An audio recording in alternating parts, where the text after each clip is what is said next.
Welcome back to the Cozy Vale. This is a continuation of our masterclass series on skills.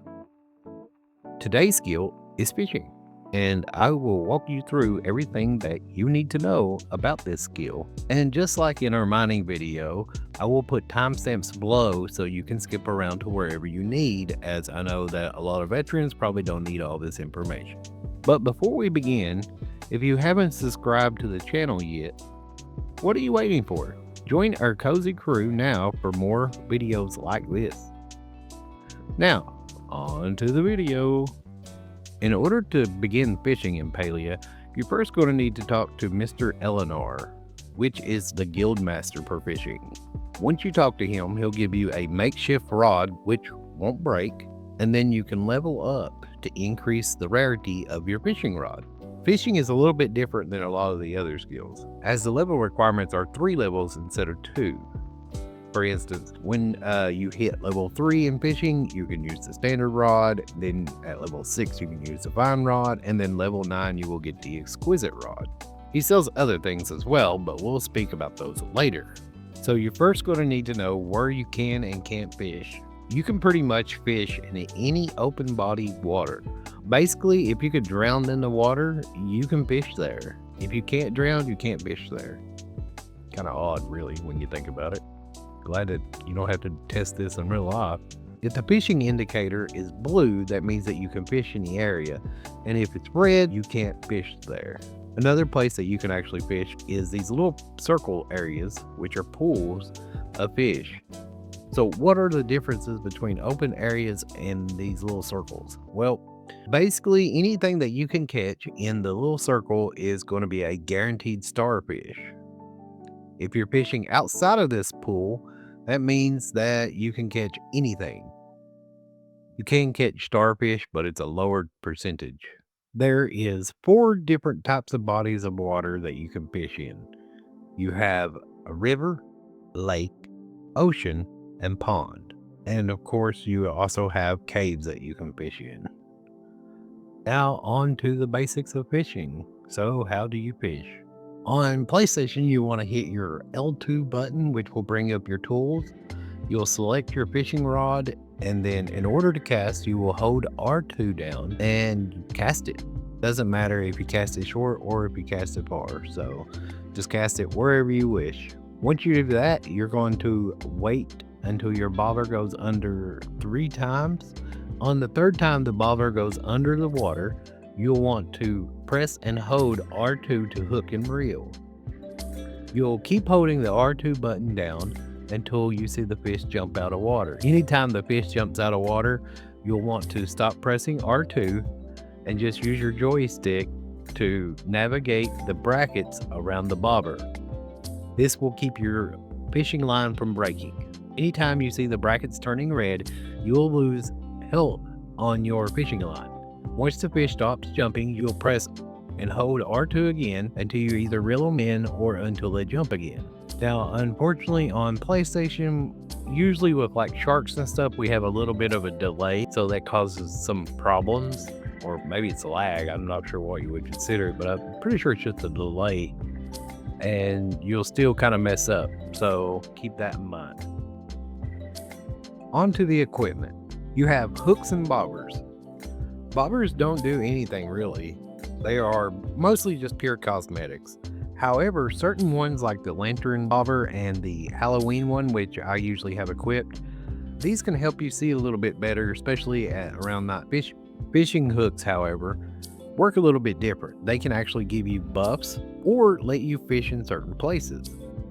For instance, the Elderwood hook is the only way that you can fish in the infested pools at Elderwood. Some hooks can be crafted, such as the Elderwood hook. Others, though, have to be bought from Einar from the guild store with guild medals. Since the rest of the hooks give us buffs, we will roll them all together with the buff section. So, besides the hooks, we have food buffs and potions. As of right now, we only have the Angler's Fortune pot, which will give you a 3 air buff that increases your chance of catching epic fish. But if you read it, it just says that it helps you catch moths. That's not technically correct, as it will help you have a higher chance of catching any epic or above fish plus moths themselves. As far as food, we have the fisherman's brew, the fish stew, trout dinner, sushi, and sashimi. These buffs can stack so you can have more than one buff at a time. You can also use one of the hooks along with these buffs. The buff is a fishing, and then besides that, we also have the fishing with friends buff. I'm not sure the correct name of it, but whenever you fish next to someone within up to 10 meters, you both get a buff that can stack up to 5 times.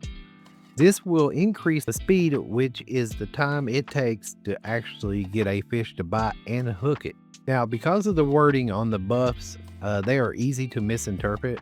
I'll go over each one as best as I possibly can. First up, the hook time I just mentioned speeds up the fish biting. Safe zone increases the size of your brackets, so that makes it a little bit easier to keep your bobber inside of them. The safe zone speed, I think that this one is how fast you can move your brackets around from side to side. Health rod has nothing to do with the durability of your fishing rod, but it cuts down on the damage per se on your fishing line, or also that little bar at the bottom of the screen when you're fishing. All of these food buffs beside Fisherman's Brew have to be caught, but don't worry because I'll put them here on the screen with the locations and how to get them, so you don't have to go searching for them yourself. If it's not obvious yet, fishing can provide a lot more than just fish. Yes, you can catch common, uncommon, rare, epic, and legendary fish, but you can also catch other items, which include quest items, gift items, junk items, basically for gifts, plushies, recipes, and even crates. I'll make more videos breaking down where and when you can catch certain types of fish, as it would make this video way longer than it should be. Now for the tips and tricks. Certain fish can only be caught with worms, glowworms, and even a dry hook, and also at certain times. You can fish at the pond at your housing plot, and the underground at Zeki's, and also in certain ruins. If you don't want to waste worms, one thing that you can do is wait until the fish bites before hooking it. When the fish bites, you will see what kind it is usually before you have to hook it. If you don't want it, simply wait a few seconds after you see the fish pop up and then reel in by pressing the R2. It will not use any of your worms when doing this. It may take you a little bit of practice before you get the hang of this. If you happen to not see the fish, or maybe you're busy and missed a chance to hook it, you can simply wait. As long as you don't reel it in, that fish will keep biting indefinitely until you either reel the fish in or reel a dry line in. Just like all skills, you get a trophy for level 10, 25, and 50. However, other fishing achievements will give you mounted fish for decorations. The fishing aquarium and wallpaper that you can actually buy from Eleanor for fishing medals are absolutely some of the best decoration items in the game. Not only does Starfish sell for better prices, but you can also use those for dailies and for decorating your home, if you can find a good way to use them, that is. The bear ranching animals can help complete catching most fish, as they have a chance to drop rare fish sometimes. All fish have a movement pattern that can be learned to make catching them a lot easier.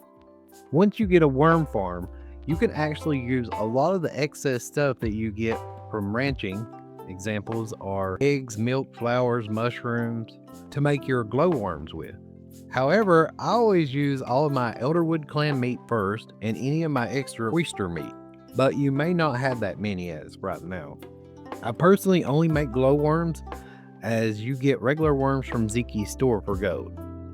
Fishing is a great way to make gold, as a lot of the fish sell for 100 gold each.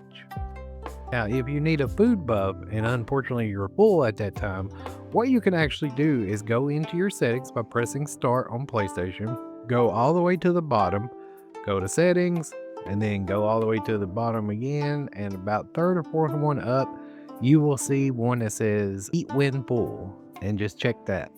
And now you can buff without worrying about being full. Hooks generally last for about 25 catches. After that, they'll usually break.